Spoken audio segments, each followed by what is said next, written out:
Upcoming Bangla চ্যানেলে আপনাদের সকলকে স্বাগত জানাই। দেখুন, কোনো অপ্রয়োজনীয় কথা না বলে সরাসরি টপিকে আসছি। 32,000 প্রাথমিক শিক্ষক মামলা, যেটা হাইকোর্টে 3রা ডিসেম্বর 2025 সালে রায়দান হয়ে গিয়েছিল, সেটারই পরিপ্রেক্ষিতে চ্যালেঞ্জ জানিয়ে সুপ্রিম কোর্টে যে মামলাটা হয়েছিল, ডায়েরি নাম্বার 12291/2026, এটাতে ডিফেক্ট লিস্টে পড়ে গেছিলো।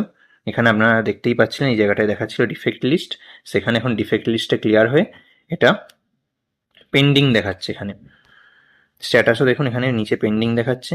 এরপর যদি আমরা দেখি যে এটা Swapan Baidya versus West Bengal board of primary education মামলা, এখানে 70 জন পিটিশনার দেখাচ্ছে এবং রেসপন্ডেন্টের তরফ থেকে West Bengal board of primary education, president of West Bengal board of primary education, এছাড়াও আরও যারা যেগুলো আছে, national the union of India, national council of teachers education, এগুলো সব দেখাচ্ছে রেসপন্ডেন্টের তরফ থেকে। এবং পিটিশনারের অ্যাডভোকেট দেখুন শেখর কুমার দেখাচ্ছে, এবং রেসপন্ডেন্টের অ্যাডভোকেট অনেকগুলো যে ক্যাভিয়েট থেকে যে অ্যাডভোকেট আছে, সেই অ্যাডভোকেটের লিস্ট এখানে পরপর দেখতে পাওয়া যাচ্ছে। দেখুন, এখানে যদি আমরা দেখি যে কেস নম্বর ম্যাট 873, যেটা অনারেবল জাস্টিস তপব্রত চক্রবর্তী, ঋতব্রত কুমার মিত্র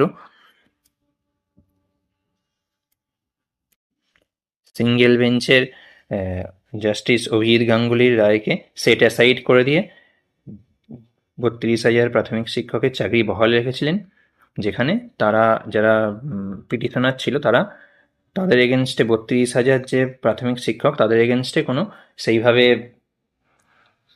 জোরদার কোনো তথ্য প্রমাণ দিতে পারেনি যে তারা দুর্নীতির সঙ্গে যুক্ত।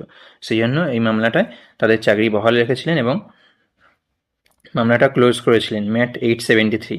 এটারই এগেনস্টে সুপ্রিম কোর্টে তারা চ্যালেঞ্জ জানিয়েছেন এই রায়টার এগেনস্টে, হাইকোর্টের রায়ের এগেনস্টে। তবে একটা জিনিস এখানে মাথায় রাখবেন যে সাধারণত হাইকোর্টে যে রায় হয়, সুপ্রিম কোর্টে সেই রায়টাই বহাল থাকে, যদি না কোনো জোরদার সেরকম কোনো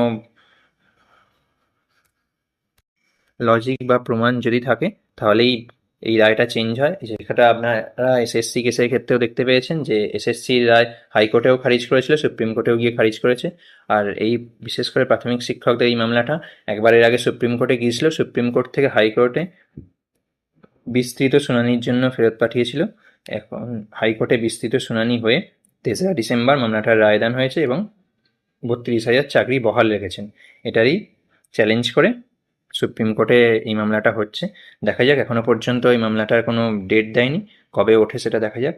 এই সংক্রান্ত পরবর্তী আপডেট আপনারা আবার আমাদের এই চ্যানেলেই পেয়ে যাবেন। তার জন্য চ্যানেলটা সাবস্ক্রাইব করে রাখবেন এবং ভিডিওটা ভালো লাগলে লাইক করে রাখবেন। ধন্যবাদ। এবং আপনাদের আরও যেসব বন্ধুবান্ধব বা যেসব সহকর্মীরা আছেন, তাদের সঙ্গে ভিডিওটা শেয়ার করবেন। ধন্যবাদ, ভালো থাকবেন।